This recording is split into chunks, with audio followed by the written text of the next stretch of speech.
அக்கி வந்தால் நிறைய பேர் மண்பாண்டம் செய்கிறவங்க கிட்ட போய் களிமண் பூசுகிற பழக்கம் இருக்குது. இது பண்ணலாமா பண்ணக்கூடாதா? அக்கி அல்லது ஷிங்கிள்ஸ் அப்படிங்கிறது ஒரு வைரல் இன்ஃபெக்ஷன். இதில் போய் நீங்கள் களிமண் அப்ளை பண்ணிங்கன்னா அது இன்னும் இன்ஃபெக்ட் ஆகிறதுக்கான வாய்ப்புகள் இருக்குது. சாதாரணமாக ஒரு வாரம் 10 நாளில் சரியாக வேண்டியது மாதக்கணக்காக சரியாகாமல் போகலாம்.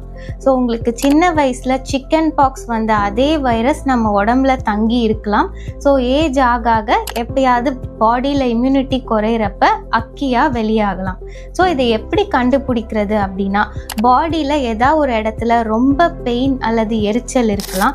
கூடவே சேர்ந்து ஸ்கின்னோட ரெட்னஸ் அண்ட் ஆல்சோ தண்ணி கொப்பளமும் அந்த இடத்துல ஃபார்ம் ஆகலாம். இப்படி இருந்தால் இது அக்கியாக இருக்கிறதுக்கான வாய்ப்புகள் இருக்குது.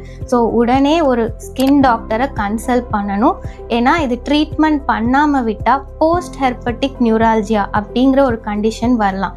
அதாவது வருஷ கணக்காக அந்த இடத்துல வலி இருந்துக்கிட்டே இருக்கலாம். ஸோ இதை ப்ரிவென்ட் பண்ணுறதுக்கு முடிஞ்ச அளவுக்கு சீக்கிரமாக ட்ரீட்மெண்ட் ஸ்டார்ட் பண்ணணும். இந்த மாதிரி நேட்டிவ் ட்ரீட்மெண்ட் ஃபாலோ பண்ணுறதை தயவு செஞ்சு அவாய்ட் பண்ணிக்கோங்க.